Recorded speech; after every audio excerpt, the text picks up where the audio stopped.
Vraiment, je rends grâce à Dieu, vraiment, pour ce temps que nous passons ensemble, ce temps présent, vraiment. Nous vivons vraiment cet instant, vraiment, je te rends gloire, Père. Et c'est pas juste pour faire chrétien, c'est pas juste pour... parce que voilà, il faut rendre gloire, alors on dit un mot comme ça. Vraiment, Seigneur, mon cœur est accompagne vraiment le mot, et je veux vraiment te rendre grâce, vraiment, pour cette parole. Je veux vraiment te rendre grâce pour ces moments qu'on vit ensemble, et que tu permets, ces moments voulus de toi. Merci, Père. Merci pour ce que tu fais. Merci. Sois glorifié. Sois glorifié, mon Seigneur et mon Dieu. Sois glorifié. Amen. Amen. Merci. Parce que je suis un peu enrhumé là. Je vais être en apnée là, pendant un petit moment.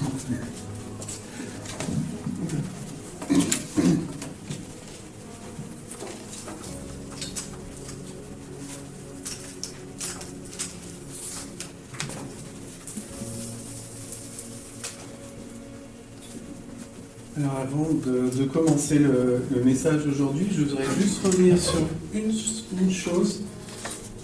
Et je remercie vraiment Seigneur pour le frère qui se reconnaîtra. Parce que j'ai fait une erreur dans le message concernant Keren, la corne.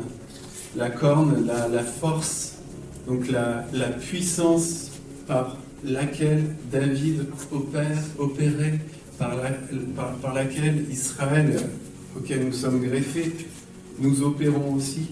Je vous avais dit, cette corne Keren, c'est donc la force, et c'est aussi, j'avais dit, c'est la colline, parce que il y a Isaac et Abraham, ils étaient sur la colline, et je vous dis, c'est le couteau, c'est pas le couteau, c'est le coteau.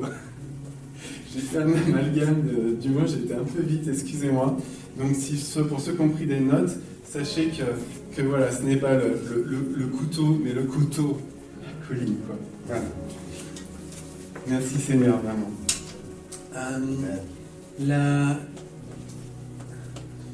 La parole, alors j'ai pas l'habitude de donner des titres, mais aujourd'hui, j'ai cette conviction-là qu'il faut que je donne. Et je dirais la parole d'aujourd'hui, c'est demeurer pour exister. C'est demeurer pour exister.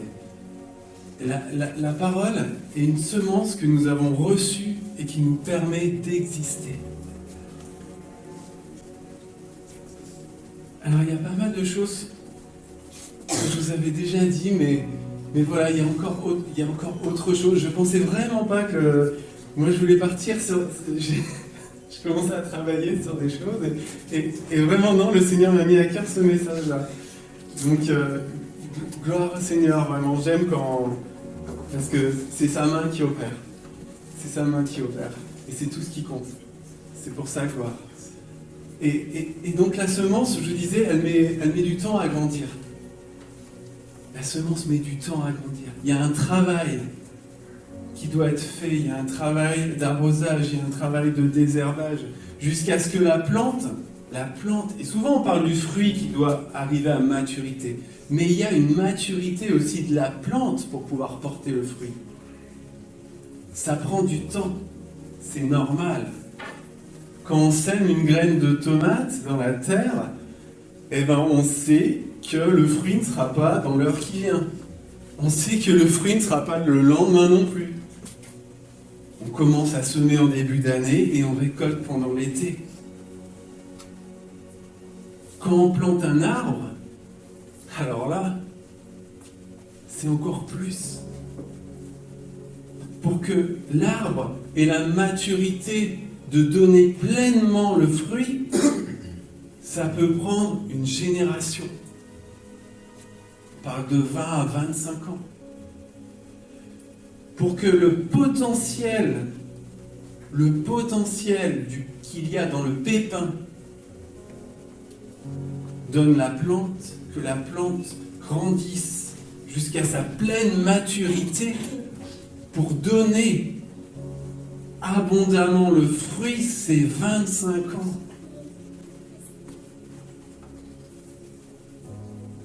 Comme je vous disais, souvent on parle de la maturité du fruit, et celle de la plante, et parce que je viens de vous dire, est aussi très très très importante. Parce qu'une petite tomate qui va faire quelques centimètres, 3 centimètres, vous lui mettez dessus après sa branche le fruit qui va être comme ça.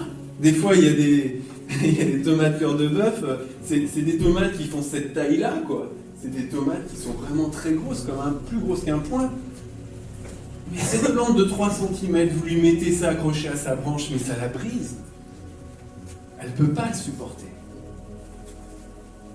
Donc la plante a besoin de grandir en maturité pour pouvoir supporter le fruit, pour pouvoir le porter.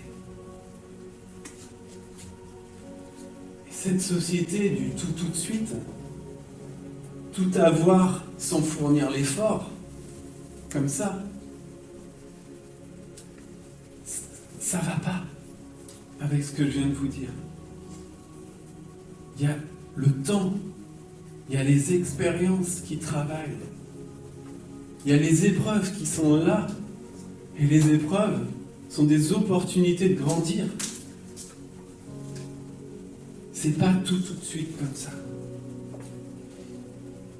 Et des fois, au travail, c'est arrivé plusieurs fois, les collègues, on parle comme ça entre nous et ils me disent « Ah, mais toi avec ta femme, vraiment, quand tu nous parles de ta relation avec ta femme, de ce que tu vis avec tes enfants, ta famille, on sent que c'est du solide, quoi. » Et je leur ai pas dit, mais peut-être qu'un jour je leur dirai, mais c'est sûr, ouais, on s'est pas rencontrés la semaine dernière. Ça fait 25 ans qu'on se connaît, qu'on passe des épreuves ensemble, qu'on se réjouit ensemble aussi, tous les jours. Et la confiance, ça se construit. Ça prend du temps. Le Seigneur nous a bénis de 4 enfants. Ça fait grandir d'avoir des enfants. On se remet en question. On a plein de miroirs en face de nous. Et on se dit d'où il sort celui-là, mais pourquoi il est comme ça? Et puis finalement on se rend compte qu'il nous ressemble beaucoup, quoi.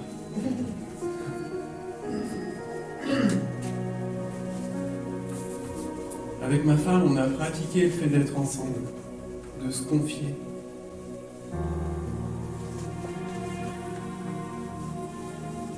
On a vécu tous ces temps-là avec le Seigneur, bien sûr, fondé sur lui, du plus qu'on peut. Au fur et à mesure, on grandit. Alors oui, il y a une force. On est plus fort en marchant. On se renforce. Et la relation avec le Seigneur, c'est pas juste acquérir une connaissance.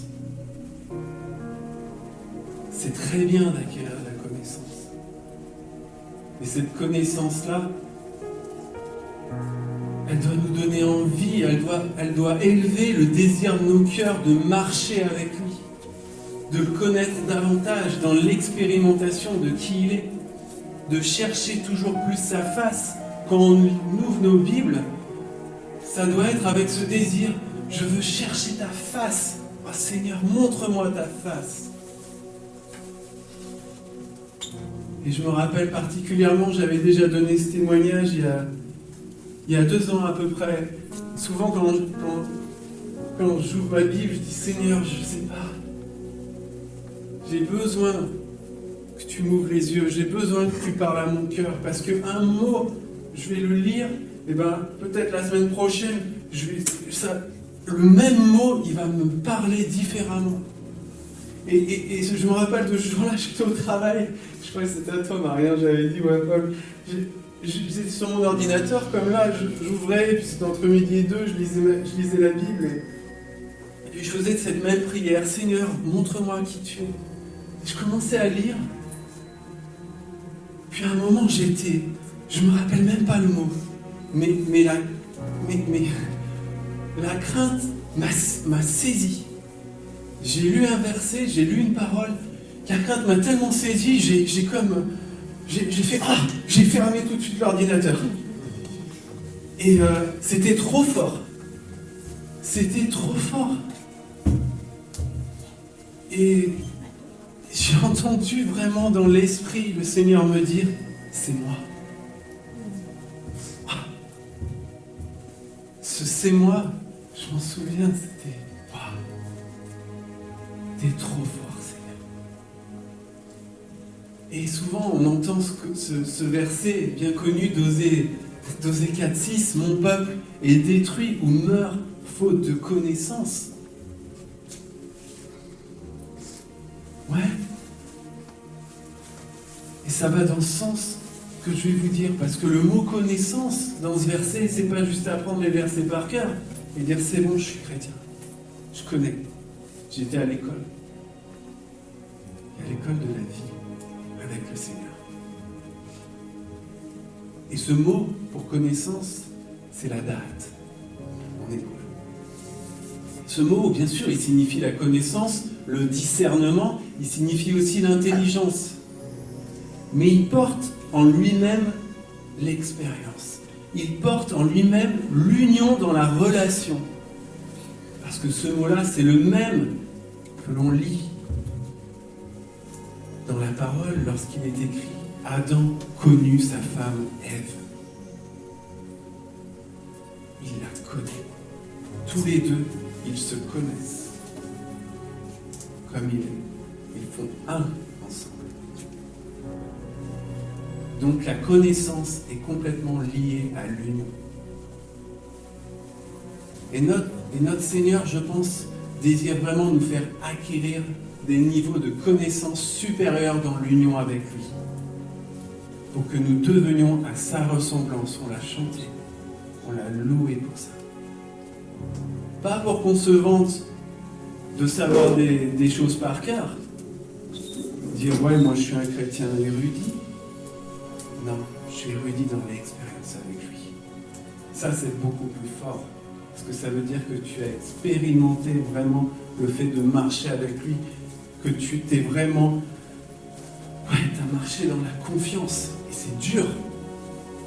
C'est plus facile d'apprendre un verset par cœur que de le vivre avec le Seigneur, dans la confiance. Comme un homme et une femme qui se marient, qui se mélangent, qui fusionnent, qui se donnent l'un à l'autre sur la base de la confiance. C'est dans cette union-là qu'ils sont transformés. Alors souvent on entend dire « Ouais, oh alors lui, depuis qu'il s'est marié, c'est plus le même homme. » Ou alors, cette femme ou ce mari-là, depuis qu'ils ont leurs enfants, qu'est-ce qu'ils ont changé? Ouais, les épreuves font grandir. Et pourquoi ils ont changé aussi? Parce qu'ils sont passés à la pratique. Je suis vraiment content du... Merci Seigneur pour ce que Maurice, aussi au début, et Marien ont dit, parce que c'est vraiment le sens du message.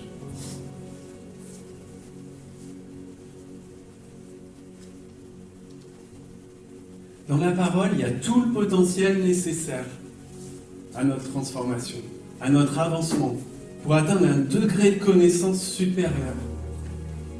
Et si nous refusons de pratiquer, nous refusons de grandir. Donc on a beau avoir 10 ans, 20 ans, je ne sais pas, 50 ans peut-être d'expérience chrétienne, si on n'a jamais marché en accord avec la parole, en fait, dans l'homme intérieur, dans le cœur de l'homme, on est un bébé. On est un petit enfant qui marche à quatre pattes peut-être, mais qui ne se tient pas encore debout et stable.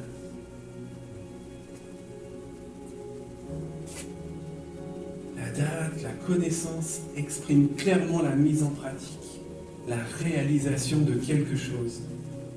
Et le Seigneur nous demande de nous lever, de marcher. On va voir la date là, dans Exode 31, combien elle est vraiment liée à l'ouvrage. Alors là, c'est Exode 31, je vais vous lire, donc du verset 1 au verset 5.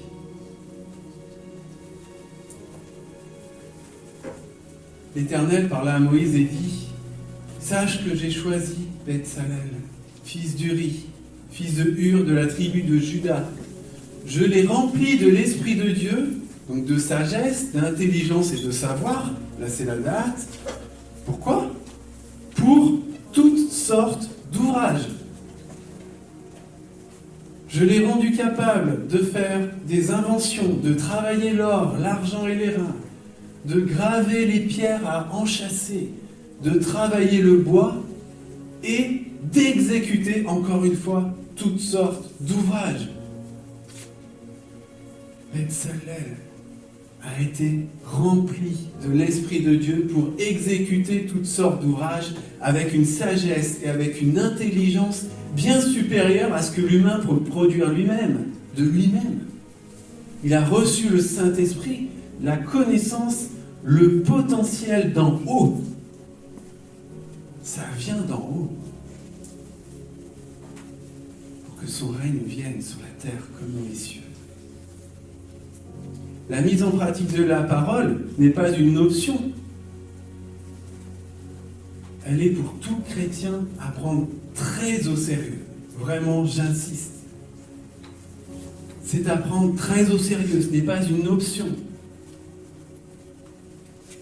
Jean 15, verset 1, on connaît ces versets.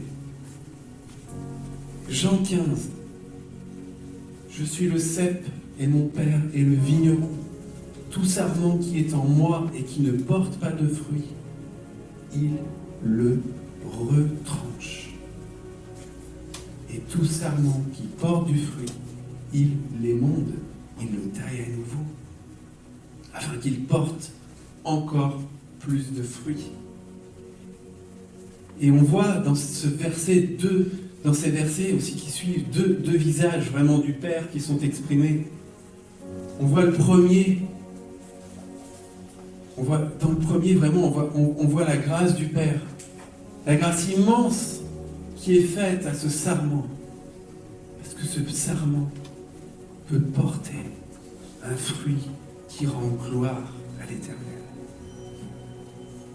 Quel honneur de porter ce fruit. Et parce qu'il en a porté, il va être taillé pour en porter encore davantage. C'est magnifique. Ce pourquoi on existe. Mais il y a le second visage. Le second visage est beaucoup plus dur. Car on ressent toute la rigueur du vigneron. Car autant la taille peut permettre au sarment de porter encore plus de fruits, autant la taille peut permettre au sarment d'être séparé du cep. La taille peut être une taille de séparation s'il n'y a pas de fruit. De plus, comme il est écrit par la suite, le sarment ne portant pas de fruits est alors jeté au feu. La véritable connaissance, ce lien relationnel, fusionnel, doit permettre au sarment de recevoir le potentiel du cep. Ce potentiel est transmis par la sève, comme dans un corps, chaque membre reçoit le sang de Christ. La connaissance du couple. Le cep, c'est comme le masculin, celui qui donne le potentiel, et le sarment est comme le féminin, celui qui reçoit et qui donne le fruit. C'est un couple qui va permettre d'exprimer la sagesse, l'infinie intelligence, la finie bonté, la vie éternelle, ici-bas. Là, on est à un autre niveau, j'insiste, mais que de réciter par cœur les versets. Si nous désirons plus de connaissances bibliques, alors je prie que le Seigneur nous accorde aussi la sagesse et l'intelligence. Car celui à qui il a été donné d'apprendre beaucoup de choses peut toujours à un moment peut-être s'en enorgueillir et être tenté de se voir au-dessus des autres. Alors qu'en fait, le but de la parole qu'il connaît, cérébralement, le but de sa parole, de cette parole, qu'il a apprise par cœur, est plutôt de se mettre au service des autres. C'est tout l'enseignement, toute la Torah et les prophètes. C'est ce fruit-là qui glorifie le Père. C'est ce que nous voyons d'ailleurs chez l'apôtre Paul, bien sûr. Quand il dit de la tribu de Benjamin, circoncis, pharisien, il connaissait par cœur la parole, la Torah, il avait par cœur, quoi. Il la connaissait. Pendant des jours, il était comme ça, il apprenait. La parole nous dit qu'il était sans reproche face aux exigences de la loi. Cet homme avec un niveau de connaissance que je pense sur cette terre, aucun n'a. Supérieur, j'ai envie de dire à tous, mais je ne sais pas, mais supérieur à beaucoup. Et bien cet homme-là a persécuté l'Église primitive, l'Église du Seigneur et le Seigneur lui-même, malgré toute la connaissance qu'il avait. N'avait pas rencontré encore sur le chemin de Damas la parole vivante, celui qui est la parole. Romains 1 au verset 1, Paul, serviteur de Christ. Cette rencontre vraiment comme un homme et une femme se rencontrent qu'il a fait sur le chemin de Damas, vraiment cette rencontre l'a transformé. De persécuteur, il est devenu serviteur. Ceux qu'il jetait en prison, il les a appelés frères. Romains 1, verset 1, Paul, serviteur de Jésus-Christ, appelé à être apôtre, mis à part pour annoncer l'évangile. Pour annoncer l'évangile. Le mot pour serviteur, c'est aussi esclave. Il a été comme pris dans les chaînes, enchaîné. Il a accepté de ne pas faire ce qu'il voulait de sa vie. Mais lui aussi, il a donné. Il s'est laissé racheter. Paul aurait pu se vanter de beaucoup de connaissances pour écraser les autres. Mais il s'est plutôt servi de celle-ci pour être au service des autres. Paul a reçu vraiment la révélation qu'être un ministre du Seigneur, c'est accepter de s'abaisser pour le service. C'est ce que le Seigneur lui-même, en tant que maître parfait, nous montre. C'est abaisser plus que quiconque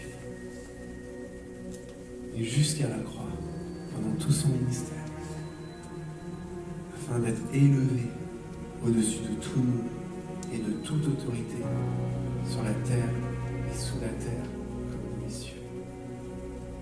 Le Seigneur veut vraiment faire connaissance avec nous, que nous recevions et pratiquions la connaissance. Je reviens à Jean 15. Une chose magnifique dans ce passage, vous savez que j'aime regarder les mots, et c'est le mot cep.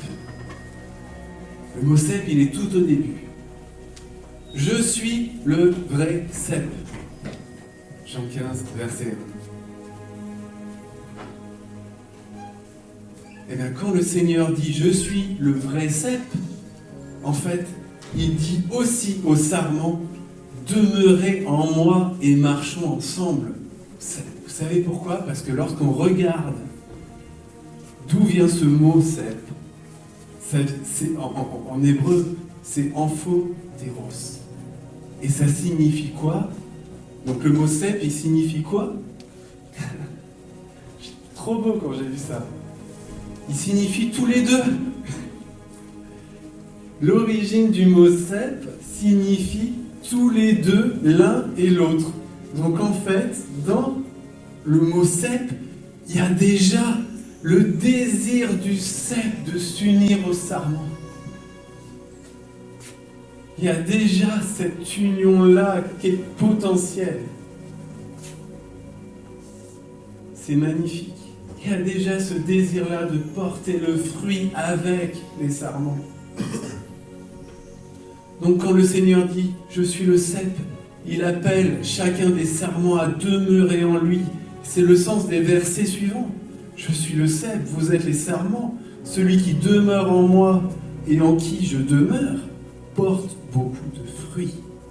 Car sans moi, vous ne pouvez rien faire. » Sans moi, vous ne pouvez rien faire.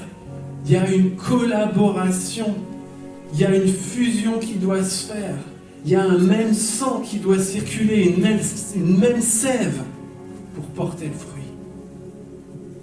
Le Seigneur ne nous demande pas comme le monde nous demande, sois autonome, apprends, sois un homme, tu as besoin de personne, fais ta vie. Non. Non. On n'est pas là à dire, Seigneur, je vais le faire tout seul, c'est bon, je sais faire. Vas-y. Ça mettra peut-être 20 ans, mais un jour tu viendras et tu comprendras que le sarment est attaché au cep. Et qu'il ne peut pas avoir de fruits dignes du Seigneur, dignes de glorifier le Père sans ce lien-là. Bien orgueilleux celui qui pense y arriver. Se croit supérieur à la parole même. Alors on va continuer de creuser dans la parole en relisant un peu plus Jean 15. Et on va s'arrêter sur le mot demeurer. Jean 15, donc, je vais reprendre à partir du verset 4 jusqu'à 8. Demeurez en moi et je demeurerai en vous. Car le sarment ne peut de lui-même porter du fruit s'il ne demeure attaché au cep. Et ainsi, vous ne le pouvez non plus si vous ne demeurez en moi.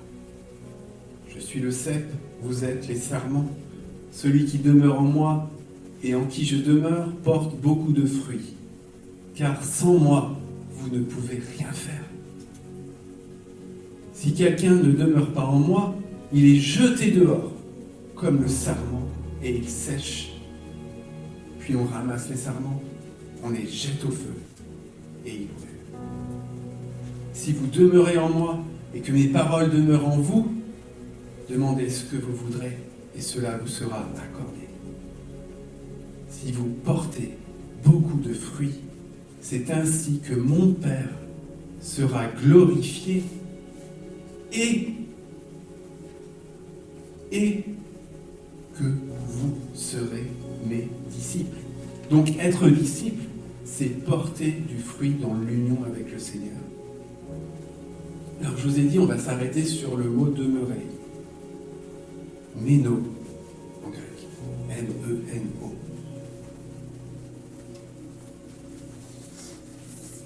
Alors on ne peut pas tout voir sur ce mot, c'est impossible. Il y a beaucoup de choses à dire sur ce mot, mais d'autant plus si on le met en lien avec Christ, bien sûr. Alors ce mot, qu'est-ce qu'il signifie? Donc, je ne vous dis pas tout, mais quelques termes. Ce mot, c'est bien sûr demeurer. C'est rester. séjourner et s'attarder. C'est garder continuellement. Là, je parle vraiment de demeurer dans le Seigneur. C'est attendre quelqu'un. Attendre quelqu'un. Demeurer. C'est aussi ne pas périr. Demeurer, c'est ne pas périr. C'est durer, c'est endurer. Demeurer, ça veut dire aussi survivre et vivre. Et ça signifie continuer à être présent. À exister, quoi. C'est un peu tout ça, j'ai pas tout dit. Mais demeurer contient tout ça. Alors pour finir, je vais juste voir un peu avec vous que demeurer en Christ, c'est continuer à être présent. Et continuer à être présent, c'est exister. Le combat de notre existence, c'est d'apprendre à demeurer. C'est de mettre en pratique la parole. Et je vais vous lire Jacques 1, 22. Ça aussi, on les connaît, ces versets-là. Jacques 1, verset 22 jusqu'à 24. Mettez en pratique la parole et ne vous bornez pas à l'écouter. En vous trompant vous-même par de faux raisonnements. Car si quelqu'un écoute la parole et ne la met pas en pratique, il est semblable à un homme qui regarde dans un miroir son visage naturel et qui, après s'être regardé, s'en va et oublie aussitôt qui il était. Il oublie d'être. Il oublie qui il est. S'il ne met pas la parole en pratique, c'est comme s'il n'existait plus. Il perd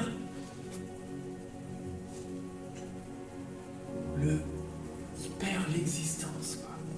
Il perd ce pourquoi il est. Donc mettre la parole en pratique, c'est être, alors. C'est exister. C'est être celui que le Seigneur veut que l'on soit. Et ça se fait dans l'union avec son Fils. Et j'ai trouvé très intéressant l'étymologie du mot exister en latin. Exister en latin, c'est, bon, j'ai pas fait latin à l'école, mais c'est existere, qui signifie sortir de, sortir de, manifester, montrer. Ça, c'est exister. Donc celui qui ne pratique pas, il n'existe pas. Continuer à être présent. Ça veut dire que c'est pas parce que tu es marié et que tu as des enfants que tu es forcément... Enfin, c'est marqué sur le papier, quoi. Sur l'acte de mariage, c'est marqué qu'on est marié, qu'on est marié avec. Sur l'acte de naissance, c'est marqué qu'on est papa de... Mais si on ne pratique pas, si on n'expérimente pas, si on est un papa qui est en fait par là, on passe à côté de la connaissance de ce que c'est que d'être père et de ce que c'est que d'être mari. C'est en expérimentant qu'on va le devenir. Pareil pour la parole de Dieu, c'est en la pratiquant qu'on va être transformé à son image.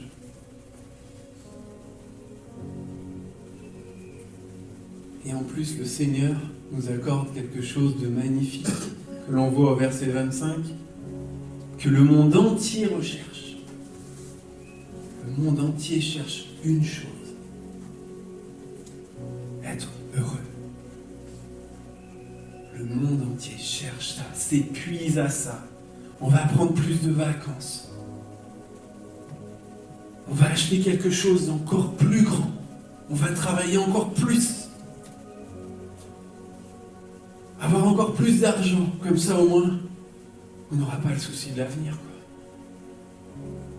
Et le but de tout ça, de toute cette fatigue, de tout cet épuisement, c'est de chercher à être heureux. On va rencontrer encore plus de gens, avoir encore plus de partenaires, et ainsi de suite. Vous connaissez toutes ces choses. Tout ce qu'on entend, tout ce qu'on voit. Chercher à être heureux. Et le verset 25 dit, au sujet de la parole, se mettant à l'œuvre, celui-là sera heureux dans son activité. Se mettant à l'œuvre, celui-là sera heureux dans son activité.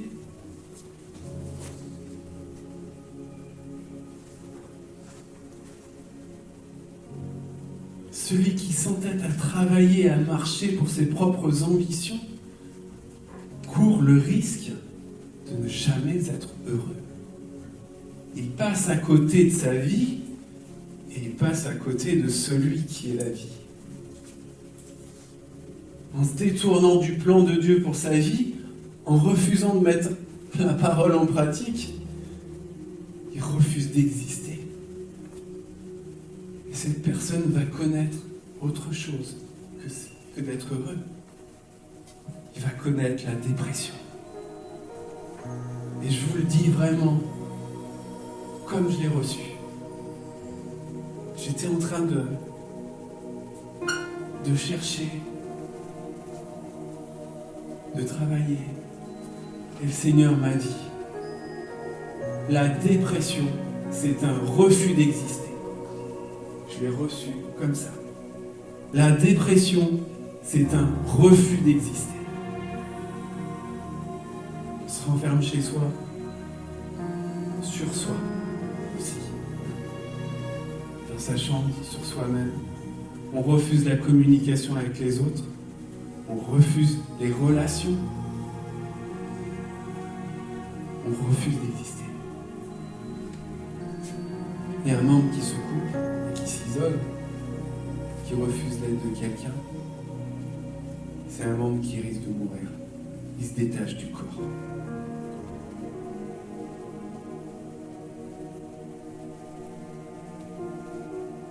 On existe en tant qu'enfant de Dieu parce qu'on vit une relation avec notre Dieu. Et avec son corps. Parce que son corps, c'est lui aussi. Son corps, c'est lui. Vraiment là, je terminerai par ces quelques phrases-là. La relation dans la confiance, manifeste et exprime que le lien existe. Et pour résumer, pour finir, je vais juste terminer par la première phrase que je vous ai dit. La parole est une semence qui nous permet d'exister. Que toute la gloire revienne à notre Dieu. Amen.